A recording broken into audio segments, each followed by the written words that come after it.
Mobile चोरी के शक से मौत तक। जीत महतो मामले में मानव अधिकार आयोग ने प्रशासन को कटघरे में खड़ा किया।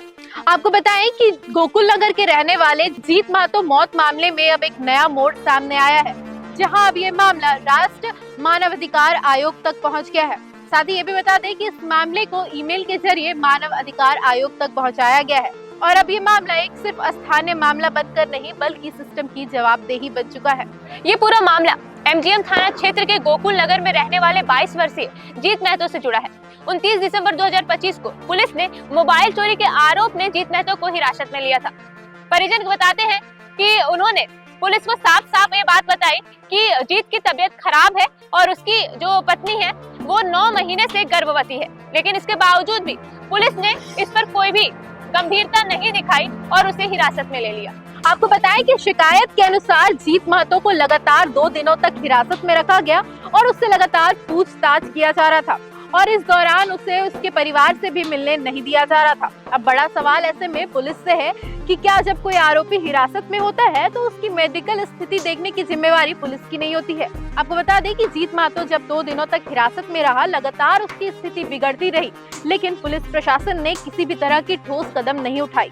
जब जीत की स्थिति नाजुक हो गई तब उसे एमजीएम सरकारी अस्पताल में भर्ती कराया गया, जहां उसकी इलाज के दौरान ही मौत हो गई। परिजनों का कहना है कि जिस दिन जीत ने इस दुनिया को छोड़ा उसी दिन उसकी पत्नी ने एक बच्चे को जन्म दिया। जहां एक तरफ एक नई जीवन ने इस धरती पे कदम रखा, वहीं दूसरी तरफ उसके पिता ने उसी दिन इस दुनिया को अलविदा कह दिया।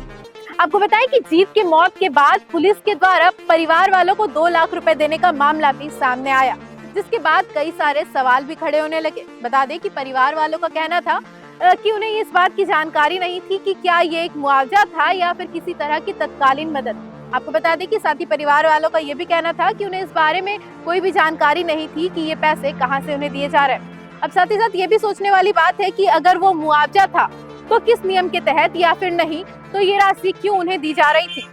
वहीं अब पुलिस प्रशासन की सफाई भी सवालों के घेरे में है।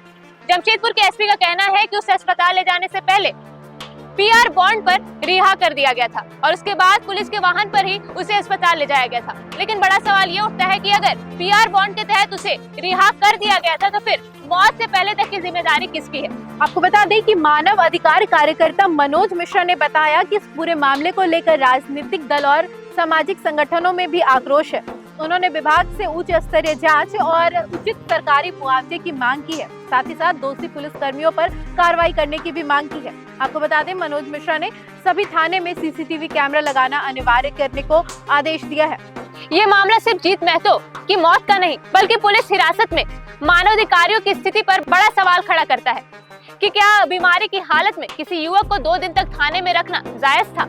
अब सोचने वाली बात यह है कि क्या परिजनों को आरोपी से मिलना कानूनी प्रक्रिया है, और अगर सारा कुछ नियम से हुआ तो फिर ये मौत क्यों, और अगर मौत हुई है तो इसके जिम्मेदार कौन। आपको बता दें कि इस पूरे मामले में तो अब एनएचआरसी की जांच की रिपोर्ट के बाद ही खुलासा होगा और ऐसे में अब सवाल प्रशासन से है और जवाब भी प्रशासन को ही देना पड़ेगा। इस पर आपके क्या राय विचार आप हमें कमेंट कर जरूर बताएं और ऐसी अपडेट्स के लिए हमारे साथ जुड़े रहे और देखते रहे न्यूज़ 26 झारखंड। धन्यवाद।